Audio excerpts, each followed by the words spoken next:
नमस्कार साथियों, vision IAS academy में आपका स्वागत है। आज हम बात करेंगे गोवा नागरिक संहिता के बारे में। हाल ही में गोवा के मुख्यमंत्री प्रमोद सावंत ने कहा है कि गोवा नागरिक संहिता यानी गोवा सिविल कोड एक ऐसा मॉडल है जिसका अन्य राज्य अनुकरण कर सकते हैं। मुख्यमंत्री का ये जो वक्तव्य भारत में समान नागरिक संहिता को लेकर चल रही चर्चाओं के बीच में आया है। गोवा नागरिक संहिता के बारे में जानते हैं। गोवा की पुर्तगाली नागरिक संहिता 1867 मूलतः पुर्तगालियों द्वारा बनाया गया एक विदेशी संहिता कोड है। गोवा की नागरिक संहिता सिविल कोड के 4 भाग हैं जो नागरिकों की धारण शक्ति, अधिकारों का अधिग्रहण, संपत्ति का अधिकार और अधिकारों और उपचारों का उल्लंघन से संबंधित है। वर्ष 1867 में पुर्तगाल द्वारा एक पुर्तगाली नागरिक संहिता लागू की गई थी, जिसे 1869 में पुर्तगाल के विदेशी प्रांतों, जिसमें गोवा भी शामिल था, तक बढ़ा दिया गया था। इसे समान नागरिक संहिता यानी यूनिफॉर्म सिविल कोड भी माना जाता है। जब देश में शादी और गोद लेने की बात आती है तो इसके लिए पूरा देश कानूनी तौर पर एक रूपता नहीं है। आमतौर पर गोवा नागरिक संहिता देश के अन्य कानूनों की तुलना में कहीं अधिक लैंगिक न्यायपूर्ण यानी कि जेंडर जस्ट है। गोवा नागरिक संहिता में मुस्लिमों सहित किसी धर्म या समुदाय के द्विविवाह या बहुविवाह को मान्यता नहीं दी गई है। लेकिन अपवाद स्वरूप इस कानून में यदि किसी हिंदू पुरुष की पत्नी 21 वर्ष की आयु तक गर्भ धारण नहीं कर पाती है या 30 वर्ष की आयु तक नर संतान को जन्म नहीं दे पाती है तो उस हिंदू पुरुष को एक बार फिर से शादी करने की अनुमति दी गई है।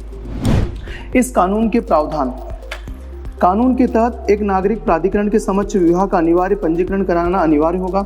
इसका उद्देश्य यह सुनिश्चित करना है कि पत्नी संपत्ति में एक समान उत्तराधिकारी है और तलाक आदि के मामले में अपने पति को विरासत में मिली संपत्ति सहित सामान्य दंपत्ति के आधे हिस्से की हकदार होगी। माता पिता को संपत्ति का कम से कम आधा हिस्सा बेटियों सहित अपने सभी बच्चों के साथ अनिवार्य रूप से साझा करना होगा। पुर्तगाली द्वारा अधिनियमित नागरिक संहिता आज भी क्यों मौजूद है? यह संहिता गोवा दमन और दीव प्रशासन अधिनियम 1962 की धारा 5(1) के कारण अभी भी लागू है। इस अधिनियम के तहत गोवा के नागरिक संहिता को जारी रखने की अनुमति दी गई।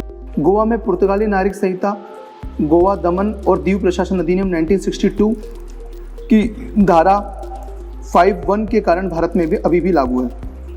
गोवा को पुर्तगाली शासन से आज़ाद करने के समय 1962 में अधिनियम की धारा 5(1) के माध्यम से भारत सरकार ने फैसला किया था कि गोवा दमन दीव या किसी भी हिस्से में लागू सभी कानून जब तक सक्षम विधायिका अन्य सक्षम प्राधिकरण द्वारा संशोधित या निरस्त नहीं किए जाते हैं तब तक यथावत लागू रहेंगे। इस वजह से गोवा में पुर्तगाल नागरिक संहिता अभी भी लागू है। समान नागरिक संहिता यानी कि यूसीसी क्या है? समान नागरिक संहिता मुख्यतः देश के सभी नागरिकों के लिए विवाह, तलाक, विरासत और उत्तराधिकार जैसे व्यक्तिगत मामलों को नियंत्रित करने वाले कानूनों के एक सामान्य समूह को संदर्भित करती है।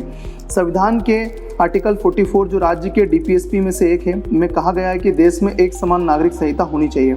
इस आर्टिकल के अनुसार राज्य भारत के समस्त राज्य क्षेत्र में नागरिकों के लिए एक समान सिविल संहिता सुनिश्चित करने का प्रयास करेगा। चूँकि डीपीएसपी प्रकृति में केवल दिशा निर्देशीय अतः राज्यों के लिए इनका पालन करना अनिवार्य नहीं है। हालांकि आज़ादी के बाद से विभिन्न सरकारों ने भारत की विविधता का सम्मान करने हेतु संबंधित धर्म नागरिक आधारित नागरिक संहिताओं को भी अनुमति प्रदान की है। भारत में अब समान नागरिक संहिता के क्या लाभ और नुकसान है, इसके बारे में हम आगे की वीडियो में डिस्कस करेंगे। धन्यवाद साथियों।